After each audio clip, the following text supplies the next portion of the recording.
the college. So what I think I'm doing is I'm taking some due dates off. We're trying to get caught up, but like I said, this kind of threw a big wrench into everybody's plans and kind of how things are going. So I do apologize. I think a couple of people are worried about turning things in late.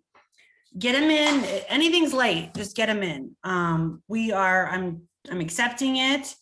I haven't marked anybody off late since I think module 7 this week. So focus on module 10. And then I'm going to I want to revamp a couple of the modules to kind of reduce it a little bit so people can get caught up. So like we can maybe do 2 modules. And I know some people need to be done before the extended week of semester, and that's okay too. So I just kind of want to make it streamlined for everybody and follow advice from obviously our department lead, Amy Hill, and making sure I'm kind of following in line with what everybody else is doing. So like I said, I apologize, but just this week, you want one thing to focus on, module 10. Okay, and then I'm trying to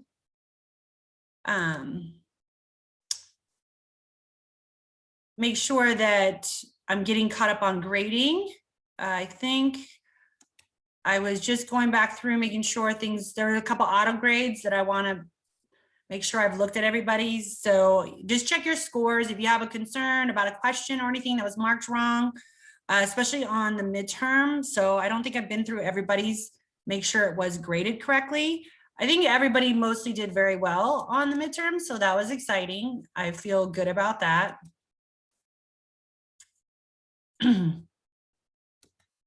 It's my other class, their midterm takes a long time for me to grade. Okay, module 10. And a couple of people talked about not getting module 9 stuff in, get it in as soon as you can, especially for the session plan. Okay, cultural and bilingual considerations. And as I've been reading up on this, I think, what's the new term I was trying, ableist for our group with autism. I feel like it's almost kind of some cultural mind shifts in that regard. So we can always be more culturally competent. I think with regards to, so review chapter 5 in your book. And I think when we're talking about diagnosing somebody with a speech and language issue, obviously this is more for your supervisors than for you guys, but it is not good for us to call somebody speech and language impaired if they have just an English problem, but they don't have difficulties in their native language. So those would be our ELL, so English language learners, or English as a second language, ESL. I think various places around the country call it, ELL or ESL. So our second language learners, so sometimes it's SLL. What we want to be sure is that we're being mindful of the cultural differences within their communication style. So there are different cultural acceptable ways to communicate in different, obviously what I would say, I don't want to say when I say non-American, because there's plenty of people, that's not even the right word. It's for us who grew up in American culture, and maybe that's our predominant culture. A lot of us have what I would say different cultural heritages. But what I'm talking about when we're looking at some of the other multicultural considerations, so what's acceptable in American culture may not be acceptable in other cultures, and we have to be mindful of that when we're providing support services, doing therapy, communicating with family members or support people in that client's life. So I don't like, since they revamped ASHA, they don't come up. Okay, so here. Accent modification, somebody asked me about that. I really don't have a lot of good practical. That's probably one part of therapy I have never done. But I know it's there's a clientele for that. I can't really speak to that. I don't have as much experience in it, but I think that's really what I would call a very subset, a very niche group. As your average SLPA, would you be providing accent modification? Probably not. I'd say never say never, but that, and I feel like hopefully some of that, I don't know, I don't, like I said, I have some ethical issues with that in certain ways, but come on. Wow, oh, ASHA website is very slow.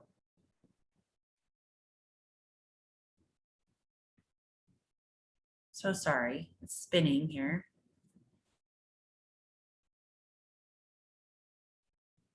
One second.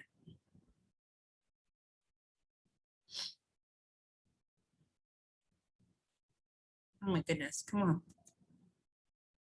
There we go. So there's a lots of terminology in our book and it's used here too. So be sure you have a good idea of what cultural competence means. And obviously, like I said, I think we always can improve and do better as a profession. And when I say we, I mean speech therapists as a group. So really involves understanding and appropriately responding to the unique combination of cultural variables and the full range of dimensions of diversity that are professional and that your client, patient, and the family bring to the interactions. So when we're looking at the cultural kind of implications when we provide therapy. So again, sometimes communication style can be culturally dependent.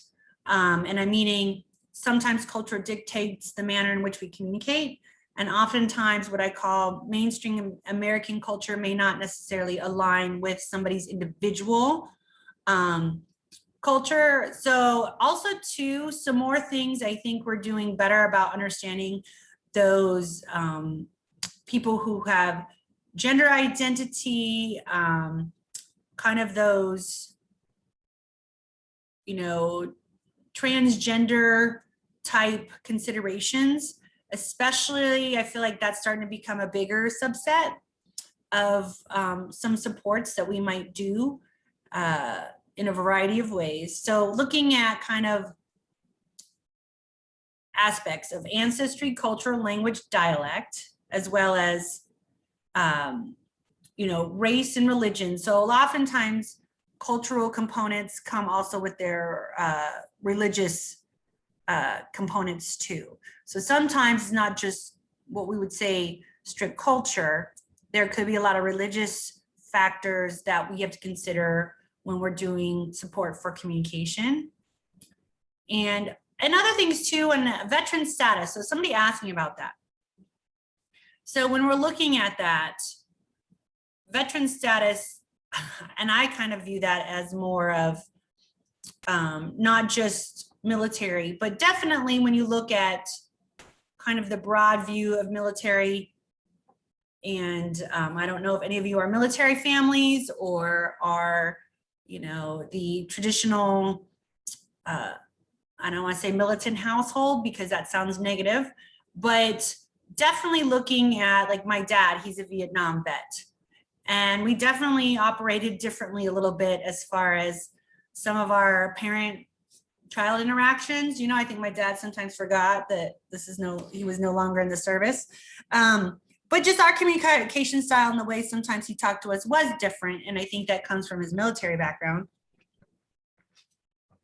And to me, that's kind of a subculture in our society. Now, developing cultural competence is a dynamic and complex process requiring ongoing self-assessment. So this is definitely one component where when we know better, we do better. I think I've been reading most recently up to date on some things with our clients with autism and kind of the autism community, just as the same considerations we have with deaf and deaf culture. So there are cultural components there, and I think we're just now starting to see some of the cultural components of autism that maybe is starting to shine through. I think our therapy profession has taken kind of some feedback about our ableist and our ableist mindset, which, like I said, that's a very new concept for me. I've just been learning about it in the last couple months. But our clinical approaches. So that's where you as a therapist, we have to consider cultural things. So for instance, looking at a culture, for instance, I'm going to just be very general, and it'll sound very stereotypical, but I have a family. They're not from the US. Their parents did not grow up here. Children are from here. Definitely what I would call, they're from the Middle East. They have definitely some cultural considerations when we were assessing one of their children for some very complex disabilities, not just speech and language, but really, I just remember saying, I think we need another male person at the meeting because of the cultural components. And for instance, we had meetings with mom, and mom couldn't make a decision, not because she couldn't, it just, I need to defer to my husband, or my husband couldn't be here. So she was not going to make a decision, agree or disagree with anything until her husband was consulted. So I just remember when we were scheduling the follow-up meeting, I said to the psychologist, I really, and she has a male supervisor. I said, I really, think we need a male person there to support this meeting and making sure that we are communicated, we communicate our concerns for this particular student. And just kind of looking at some of those cultural things, she's like, I didn't bring that up. That's a good point. Let me talk to my supervisor, make sure he can be there. And I remember talking to the psychologist. I said, I think we do need a male presence just based on their own cultural, background. So it's things like that that obviously we should, consider as much as maybe some of our own.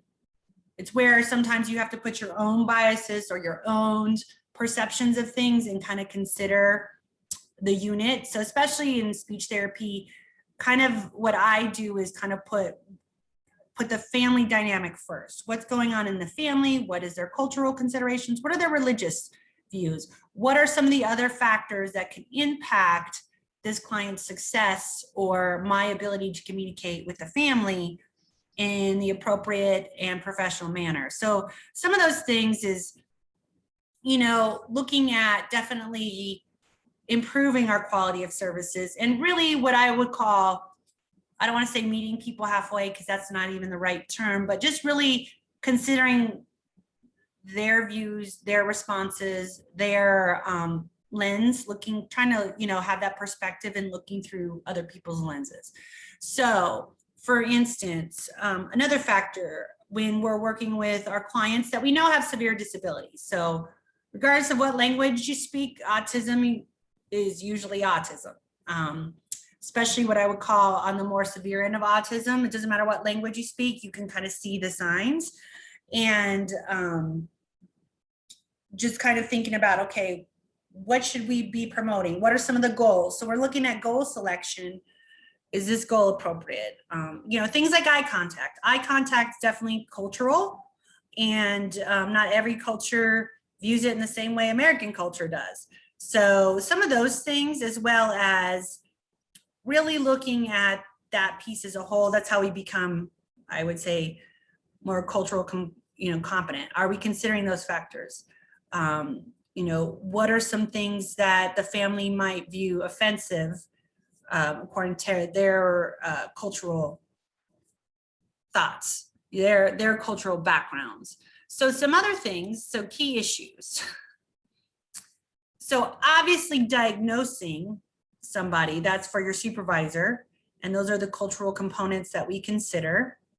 Obviously, and I would say more of obviously they're all also cultural considerations, but somebody who speaks a different language. So if their primary language at home is Spanish, what are some things we need to consider? Or if their primary, so for instance, Farsi, which is an Arabic language, I know a little bit about it. I have a family member who is very fluent. Actually, he's fluent in 5 languages, Farsi being one of them. And he understands, like I said, I usually ask him questions and things because he understands a lot of diverse cultures. You know, he grew up in Egypt. He's a dual citizen. You know, he knows French, Arabic, Armenian, Russian, English very well. So, you know, I like to go to him sometimes for questions, kind of a perspective. But what I do know is that oftentimes, if we're unsure of what's acceptable for their dynamic, those are things you talk to your supervisor about, as well as, okay, is this something I need to research? Is this something that maybe we need to have a pretty open communication with the family on? Like how comfortable they are. So for instance, initiating, I remember one having, I didn't think about it, but to me, initiating, writing the goal the way I wrote it, they had a different view of what initiating me versus my view. And just, there's a lot of cultural differences there with regards to initiating. So having that honest conversation with them to be sure they understand what your goals are, especially because they're coming from it of a different perspective. So I definitely try to consider. And if you guys as SLPAs are working with a more culturally diverse client, and some concerns are raised to you by either the family member or the client themselves, or just the other dynamic you're seeing, that's something you definitely need to talk to your supervisor about, because what we don't want to be doing is not trying to, we don't want to be what I would say, you know, cultural idiots. Like, definitely let's think about this, and is this appropriate for their daily lives? And just because we view it appropriate doesn't necessarily mean it's appropriate for the client. So those are some of the other ethical considerations. And really, what we're also is trying not to discriminate either. So like I said, it becomes this whole line of, we don't want to stereotype, we don't want to make assumptions, but we also need to have awareness. We need to have some open communication with the client themselves, client's family, be sure that we're all on the same page and what they're comfortable. Like I said, I wrote an initiating goal for a culture I thought I was a little more versed in than others, not a common one, but one I had experience with before. And just the word initiation maybe brought a different mindset to them versus what mine. So I had to work on the wording. So I had to work with them on, and maybe give them a lot more feedback and consideration with how they want me to be talking about the goal, reporting on the progress, and the verbiage I use with their child. I don't think they were comfortable with that word either, for a variety of reasons. And you know, I think initiating in that culture was much viewed along, you know, the sexual lines versus, to me, I'm just looking at your average initiating communication with others. So, you know, that can cause some tension, or that can cause them to have weird thoughts about, well, what is she trying to do for my child? And this particular child, he was a young adult, so he was a teenager, and there were definitely some challenges. He was on the spectrum, but just trying to really find the line where it's culturally appropriate, maybe verbiage I need to be using. They didn't want him repeating some of the verbiage I was using. And so just being aware of that. So if that comes up, that's something you absolutely should discuss with your supervisor. I think the other part is, you know, ethically, are we doing something that's ethical? Are we doing something that, you know, is destructive? So when you use this, so look at some of these words in the ASHA portal on this page, as well as in your book. So some things we don't want to be doing is, you know, cultural destructiveness. So we don't want to be destructive to anybody's culture. And also maybe we don't want to be projecting our views or thoughts on, you know, or placing judgment on somebody else's culture that we're not a part of. And then looking at cultural blindness, definitely we don't want to be doing that. And definitely kind of coming to the table unbiased. Of course, we maybe have our biases in some way, but also looking at acceptance and respect. So that's where that cultural competency, accepting and respecting the differences, and being self-aware of what we're doing, being sure we're not being culturally destructive. And then cultural proficiency. So definitely we want to be holding other people's cultures. So for instance, like I said, this is a more simplistic view. When I look at our clients who they speak a different language at home, or they're exposed to a different language at home, that maybe is not the predominant one, but they want, we always want to be supportive of, I don't care what the disability, and I say that in quotes, whatever the challenge is that the client has, I think every person benefits from getting that bilingual input, and the earlier the better. And we really don't want to be promoting, English only ever, especially if they do speak another language and that is part of their cultural or ethnic heritage. We don't want to be limiting or changing that. That's to me what I would call culturally destructive. I would say not too long ago, there was some thoughts on, just speaking one language. And we know now that's not the recommendation. And I think when a lot of what we experience is sometimes those nonverbal communication things, as well as the actual language that we're using. So that's where we always want to promote. And when we can, obviously, I don't really speak another language fluently, so I can't speak on this, but there are a lot of clinicians that do. And if you do, that's just a skill that's absolutely phenomenal. So if you could provide support, if you have language, competency to provide some support for someone who speaks that language that and many of you may be bilingual speakers, grew up in a bilingual household, so you have some understanding. There's some other also components too with code switching, etc. What are some of those considerations? Like I said, I had an SLPA. He was great at the outside clinic, and he actually spoke 2 or 3 different languages, and he was phenomenal in providing bilingual services. Because ideally, what we want to do is always provide speech therapy services in their native language, especially at that birth to 3 level. School age, when they're in school and they're in English speaking school, that's a little bit different at that age, but just being mindful of that. And then also too, of what constitutes culture. So I feel like this is kind of a new extension, but what are we considered in our culture? What's American culture versus, what's another, because like, for instance, we were just having this conversation where a family might consider themselves Mexican American. They are Americans, they live in our culture, but they have a heritage that, they are a part of. So maintaining that kind of cultural awareness and recognition of things might be different based on your cultural heritage. And there are things that are important in both. So definitely also not prioritizing, but being sure that we are supporting their identification of their culture, not our interpretation of their culture. And that's where it's really good to have these conversations about culture, ethnic background. A lot of times parents grow up, especially if they're not firstborn American, they've come here, they immigrated to the US, and now their children are.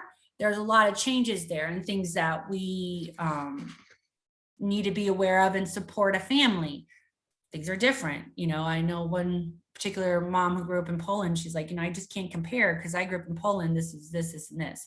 School is different. So this, these are things that I'm just unfamiliar with. So even a parent coming and asking you questions to support, like basically this particular parent was wanting more American culture support because she knows that, our kids are growing up in that. They need to understand that, even though what her experience was different.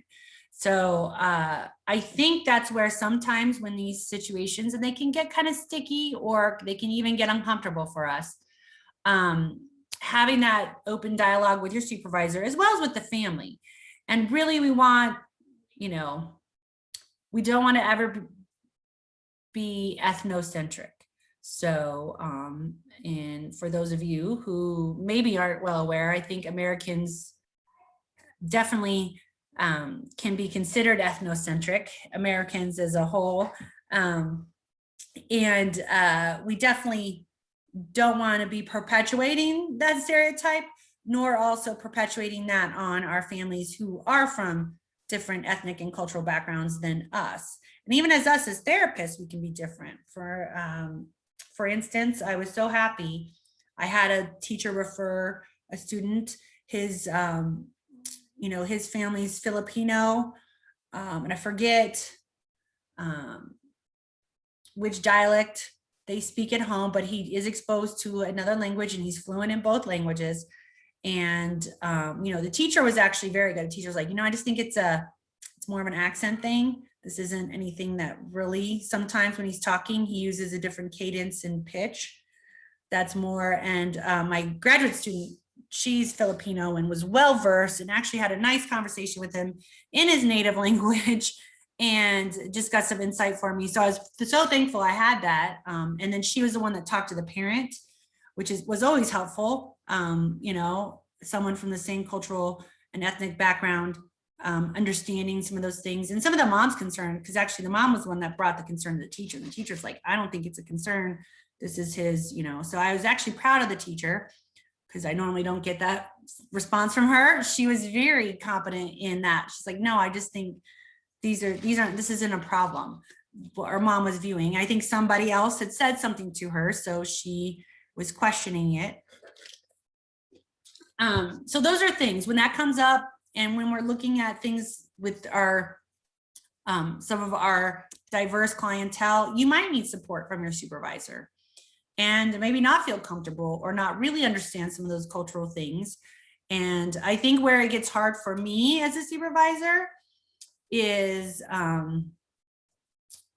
when they do have what I would call a predominant disability. So something like, let's say, cerebral palsy or maybe Down syndrome, things like that we know those are global. It doesn't matter what language you speak. These are some challenges that they could experience. So I think that's where it gets harder for me. But yeah, we definitely don't, some of those dimensions of,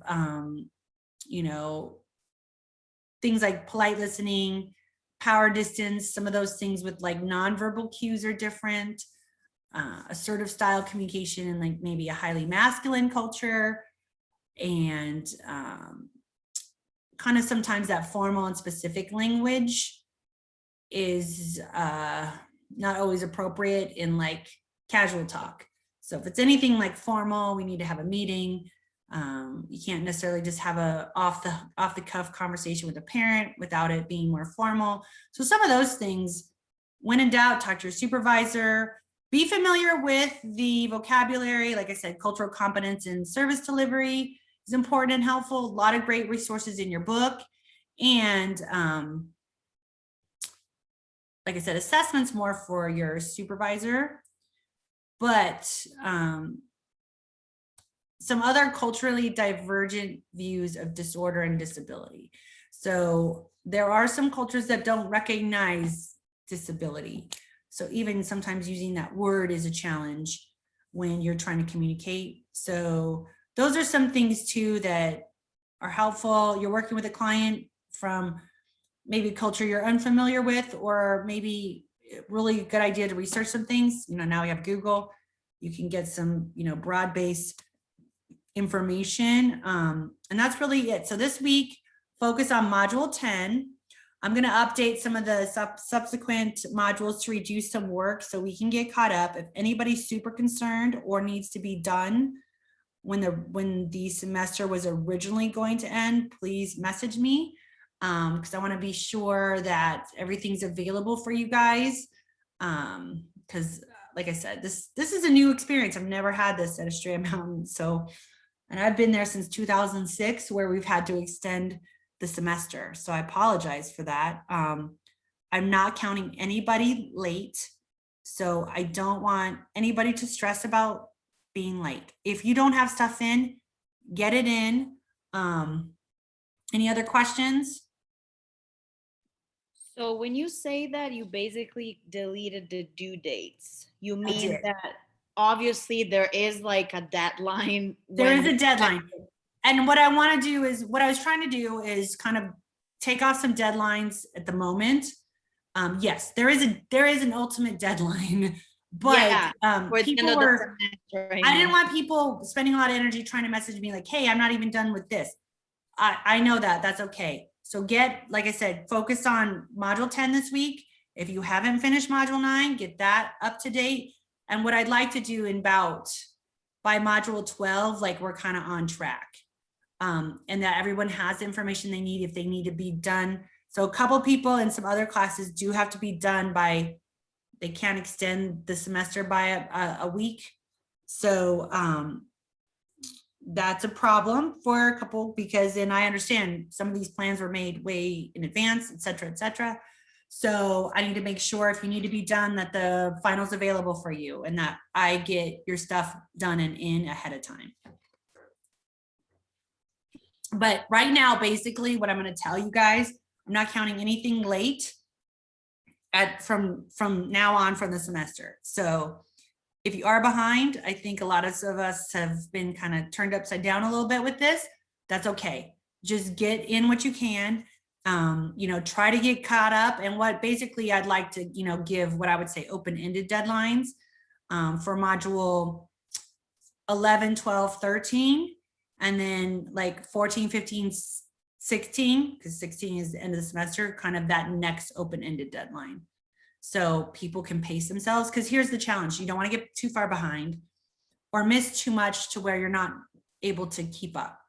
So All right. that's kind of what the guidance was. So there will be a little bit of extended time also for module 11 and 12. That's what you're saying. Yes. Basically, I kind of want to get us caught up by 12 and Okay. then kind of then the next group. Got it. Thank you. Does that make sense? Yeah, it does. Like I said, when, people weren't able to access things, and some people need more time to do things. Like I said, I don't want to penalize anybody for something that was Estrella Mountain's problem.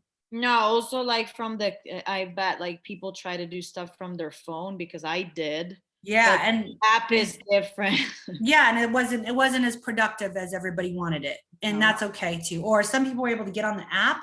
I couldn't get on the app either. So some people were able to do some things. Some people couldn't access all the information or open it up or print it out, whatever it was. So like I said, I don't need anybody worrying about hard deadlines these next couple of weeks. So I'm going to kind of say, hey, by this date, you should be through module 12.